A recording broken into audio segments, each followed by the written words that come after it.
Hi guys, magluluto po ako ngayon ng pakbet. Ito po ang aking recipe kung paano magluto ng pakbet.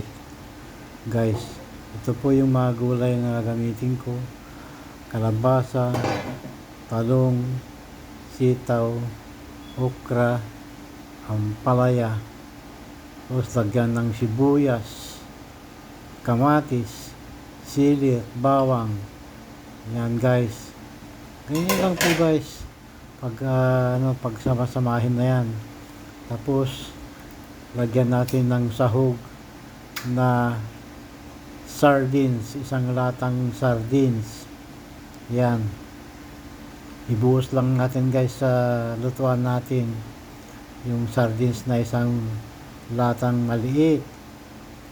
Tapos guys, yan, timplahan natin ng katamtamang asin. Katamtaman lang guys, wag marami. Yan, katamtaman lang, tansya-tansya lang. Lagyan natin ng paminta. Yan guys, katamtamang paminta. And then lagyan natin ng tubig na katamtamang tubig din. Yan guys. Ayan, ilagay natin sa kaldero. Ayan guys, ganyan lang. Tapos halu-haluin ng konti.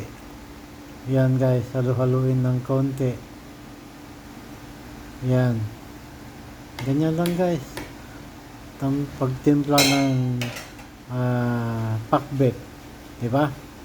Ganyan lang guys. Ganyan lang aking recipe kung paano pagluto ng pakbet. Takpan guys at isa lang na sa kaldero. Pakuluan ng mga 10 minuto para maluto yung todo yung pakbet guys. Tingnan nyo naman, yan. Ganyan lang po guys, pakuluan lang natin ng mga 10 minutes.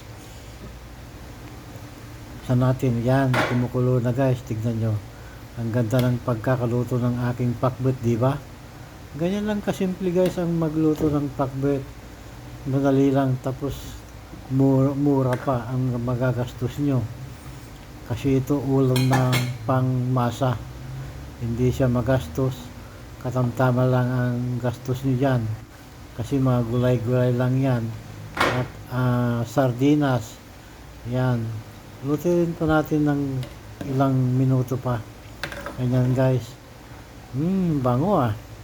Parang sarap yata ito ah. I-try nyo guys ang aking recipe para malaman nyo kung masarap o hindi ang aking pagluluto ng pakbet. Yan guys, luto na. Ready to chow na mamaya.